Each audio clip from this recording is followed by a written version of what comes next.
Welcome to another exciting episode of Rogue Finances and Life, where we are life and financially sound. I'm here today with my guest, Mr. Daniel Boone, which is he's an entrepreneur, but he's fond of passive success. So he is Ford's financial contributor. He's the owner of a seven-figure business called Quest Education, which he helps entrepreneurs touch more money. So without any further ado, here's Mr. Daniel Blue. Hey, Jesus. Thank you for the lovely introduction. Excited to be here today. Thank you. Thank you for being available. Like I told you earlier, I see you have a very success story. So I want to be able to help our audience, anybody that be struggling through life, that they can know that if somebody else can do it, then they can also do it too.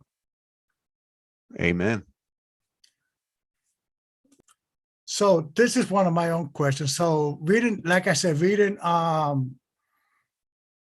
through your biography, like I said, you did have some struggles, but now you are a successful entrepreneur. Now, would you like to give the audience a little bit more yourself?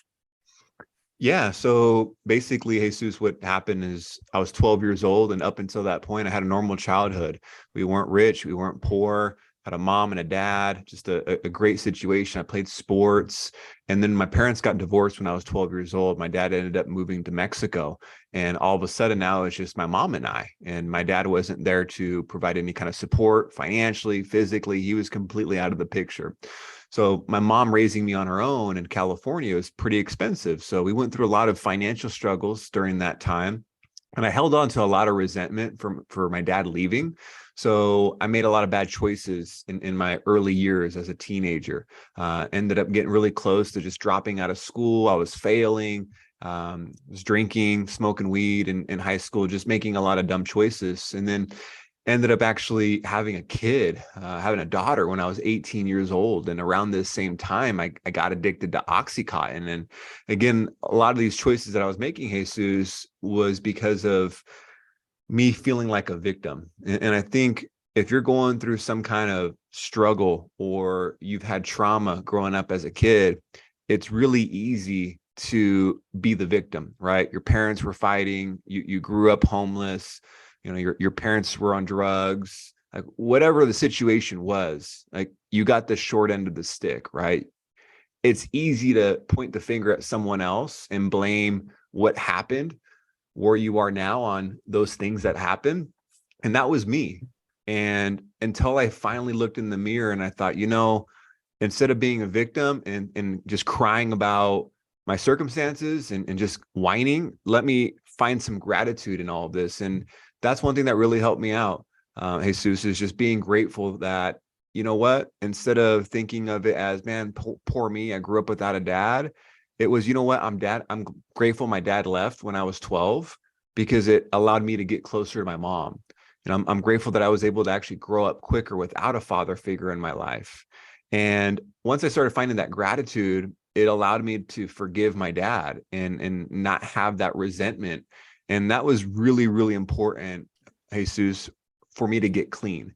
Because if you're abusing alcohol, someone in your family is doing drugs, like if they're an addict, until they have some kind of moment where they let go and they find some peace and they forgive that certain somebody or they forgive themselves, they're just going to keep relapsing. And that was me. I kept relapsing. It was really hard for me to get off of Oxycontin. I was really heavy into pills for about 2 years. But once I got to a position where I found gratitude and I was able to let go of that resentment, and that's when the handcuffs were taken off of me and I was able to break free from that pain and start moving on with my life.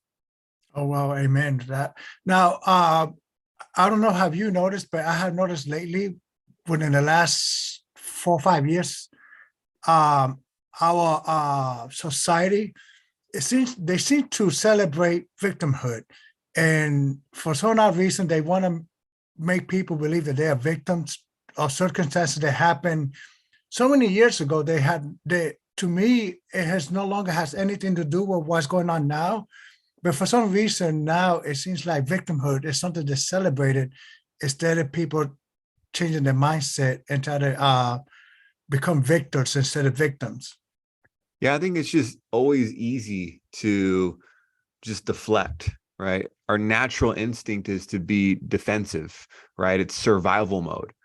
So when something is going wrong, it's really easy to just point the finger and blame somebody else. It's a lot harder to look at yourself in the mirror and admitting where you fell short, what you could have done better, where you were taking ownership. And I think it's just a lot easier with social media, with technology, right? It's just really easy for people to escape their life, and they're going through some adversity, and instead of dealing with it, they just scroll social media. They watch just a bunch of TV or the news, right? Like, so there's these external factors out there like the news, like social media, that just make it easier for us to just deflect, right? And just not actually own their situation and admit where they fell short and how they could do better. Exactly. Now, one of the things that I have heard a lot from other successful people that I talked to, um, a lot of time people say, "Oh, this happened to me. This happened to me." But I have heard other people say that things don't happen to you. If anything, they happen for you. That there's always a reason why things happen, and if you recognize it just happened, that you can always overcome that adversity. Yeah, I mean, I look at it as my daughter, right? I'm 18 years old and I'm having a daughter, right? And ultimately that was not planned, right? So it was something that happened. And yeah, it happened for me. My daughter is what helped me get clean. She was a catalyst. I truly believe that God had me have a daughter for me to get clean, for me to have that opportunity. But if I keep making the same mistakes, right? If I keep having unprotected sex, for lack of a better word, I'm going to keep having kids, right? And that's not for me. That's to me, because I'm being an idiot, right? So a lot of the times we have to make sure that when something is happening, is it happening to help you grow and help you go to that next level, because you're going to learn from that experience and gain more wisdom? Or is it happening like this bad thing that keeps happening? Does it keep happening because you're being a knucklehead and you're not learning from your Mhm. mistakes? Right. And that's another problem that people fall into. That trap is they just don't take accountability. They don't look at, man, I could have done better here. I should have done this differently. Right. They don't evaluate their pattern of choices, their behavior. And until you take accountability, you're just going to keep making the same mistake. And you can, I love that saying, Jesus. That's one of my favorite sayings. I'm pretty sure Tony Robbins and Ed Milet, they talk about that all the time. Things happen for us, not to us. I agree with that. I love that. But things are going to keep happening to you if you don't change the way Exactly. that you're disciplined in making choices and making better decisions. Exactly. Amen to that.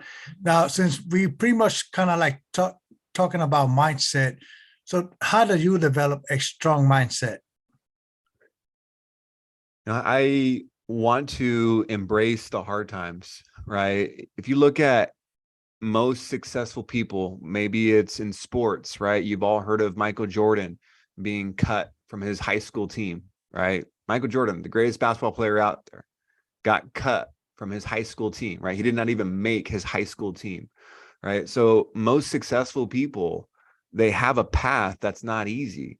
They face certain points in their journey where they have doubt, they want to give up, right? So I have found that just going through those hard times is what's going to help you get stronger, what's going to help you develop a stronger mindset. Again, earlier I was saying Mhm. our bodies seek comfort, our bodies seek surviving. We want to take the path of least resistance. So, if you can approach situations where you're going through challenges, but you remind yourself that on the other side of your problems, on the other side of your challenges, is success. But again, only if you don't give up and only if you learn from your mistakes. You can not give up and keep taking action, but if you don't learn from your mistakes, if you don't seek knowledge, then you're just going to keep making the same mistakes over and over and over, no matter how strong your mindset is. Amen. That's true. That's totally true. So would you say leaders are born, or do you just or you become a leader? I mean, I think if people think that you're born a leader, that's just an excuse, because to me, it's the environment. It's how it's created, right? If you think, man, he's just born that way, well, I mean, you've got your own special talents too, right? It's like a puzzle. Each and every single one of us are a different puzzle, and there's different pieces to make that puzzle complete. Your puzzle just might be different than the next person. They might have a different strength than what you have, but ultimately leadership is something that is created. It's a craft. It takes practice. It takes willing to put in the work. It's not something you're just come out the womb and without any work you're this amazing leader. Exactly. Plus, I believe that in order to become a great leader, you have to become a great follower first. Yeah, because there's certain times where you do need to have that student approach, right? Where the best teachers are the best students. So you always got to be learning. You got to be a student of the game. Exactly. Amen to that. So when it comes to different beliefs, right? So then how do you eliminate limiting beliefs? You got to start off with winning. You got to start off with confidence. If you're confident, if you're winning, it's really easy to silence those limiting beliefs. You're never going to get rid of your limiting beliefs. I guarantee you, Elon Musk has limiting beliefs. Michael Jordan had limiting beliefs. They all have them, but they have the ability to silence, to mute those limiting beliefs. And a way to do that is by gaining confidence. And a way to gain confidence is by following through with the commitments that you make to yourself, right? Jesus, you're telling me earlier you're studying for your Series 6, right? I guarantee once you get your Series 6 and you pass it, you're going to be way more confident, and Yes, whatever sir. limiting beliefs you had, they'll still be there, but there'll be a lot more silence in the background because you said you were going to do something and then you did it.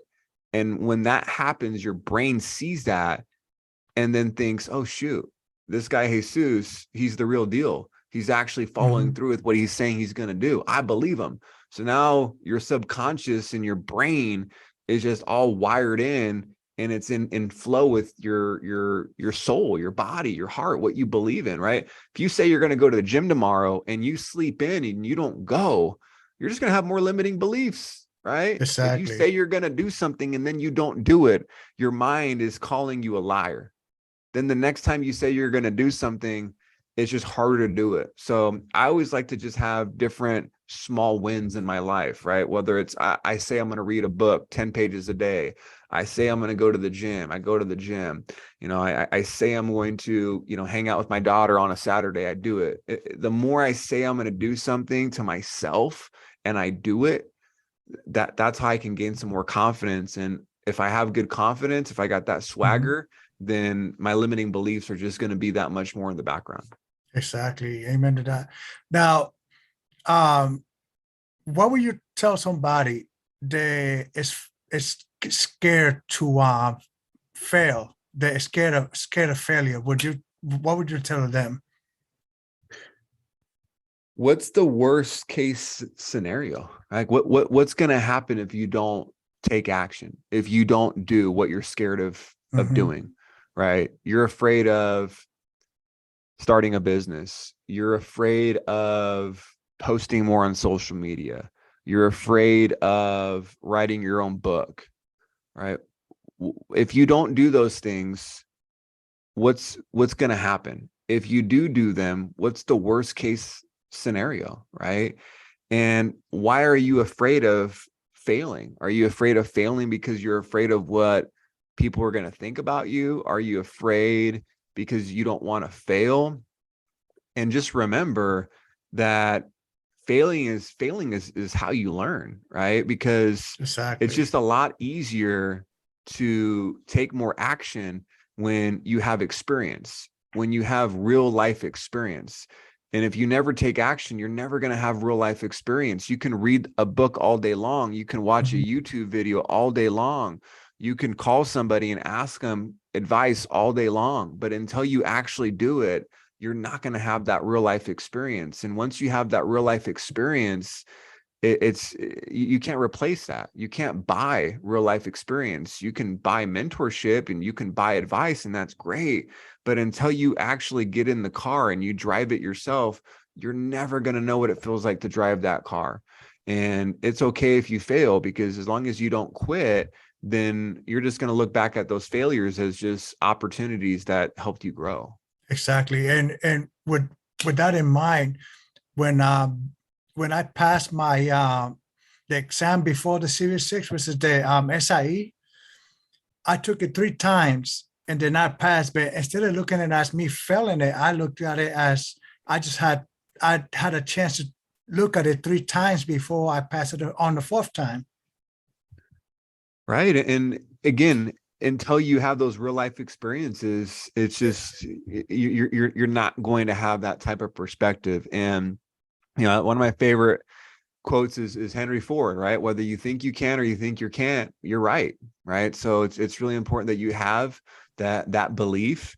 And then just remember, everyone that you look up to, your favorite actor, your favorite musician, your favorite sports athlete, your favorite entrepreneur, like someone in your family that's really successful that you really love, anyone that's reached a really, really high point of success, they've all failed. Yes, sir. That is so true. And I just heard that quote today because I've been listening to The Morning Miracle, and they just between The Morning Miracle and Think and Grow Rich. Hold on. Between the book Think and Grow Rich and The Morning Miracle, they mentioned Henry Ford in that same quote. Oh, it's a great quote. So true. Yes, sir.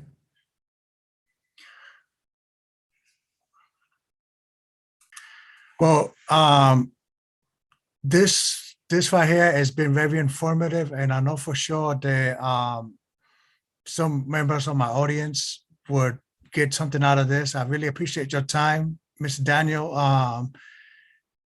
And I know for sure that you will bless somebody with this information. Thank you for your time. Hey, Jose, thank you for having me here today. I appreciate it. Maybe we can probably get back again and do a little bit of something else. Sounds good, brother. All right, buddy. Well, thank you for your time again. Any final thoughts before we go? Hey, we got a new year coming up, and don't think a new year resolution is going to solve all your problems. The sooner you take action, the better. So, cheers to everyone having a great year. Thank you. Thank you. Well, this is all the time we have for today. Mr. Daniel Blue and I, we wish everybody to continue to be blessed. And till we hear from you guys next time, continue to strive and move forward.